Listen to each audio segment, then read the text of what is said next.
রাশিয়ার রাষ্ট্রপতি ভ্লাদিমির পুতিনের ভারত সফর এবং এই ভারত সফরে কি কি ডিল হলো বা কি কি অ্যানাউন্সমেন্ট হলো সেটা নিয়ে তো ভিডিও আমরা এই চ্যানেলে করে দিয়েছি।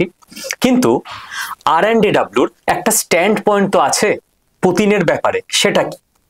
একটা জিনিস মাথায় রাখতে হবে যে রাশিয়া বা পুতিন এই রকম শব্দ বললেই সাধারণ ভারতবাসী আবেগে চলে। আমাদের মন্ত্রী পীযূষ গোয়েল তিনি রাশিয়ার ডেলিগেশনদের সামনেও বলেছেন যে সাধারণ ভারতবাসী রাশিয়া শব্দটা শুনলেই মনে করে সুখ দুঃখকে সাথী, কোট আনকোট। কিন্তু R&AW তারা তো আবেগে চলে না।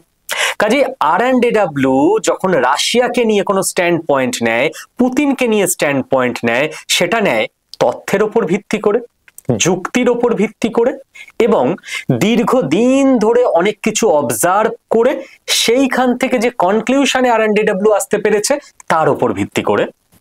এবং তাদের আবেগে ভেসে যাওয়ার কোনো জায়গাই নেই, কারণ তাদের ডিসিশনের উপর ডিপেন্ড করছে ভারতবর্ষের অগ্রগতি, ভারতবর্ষের সিকিউরিটি এবং ফিউচার।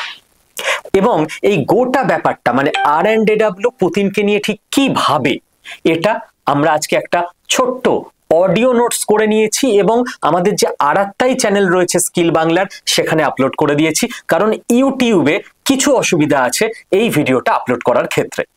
এবার আমাদের আরেকটাই চ্যানেলে আপনারা জয়েন করবেন কি করে? এই শর্ট ভিডিওটা তো আপনারা শর্ট সেগমেন্টে দেখছেন, আমাদের চ্যানেলের এই ইউটিউব চ্যানেলের ভিডিও সেগমেন্টে যে লাস্ট ভিডিওটা আপলোড হয়েছে ট্রাম্পের ট্যারিফ নিয়ে, সেই ভিডিওটার লাস্ট অংশে পুরো আমি বুঝিয়ে দিয়েছি যে আপনারা কি করে আমাদের আরেকটাই চ্যানেলে জয়েন করতে পারেন স্টেপ বাই স্টেপ। কাজেই ট্রাম্পের ট্যারিফের ভিডিওটা দেখে নিয়ে আরেকটাই চ্যানেলে জয়েন করে নিন এবং অডিওটা শুনে নিন।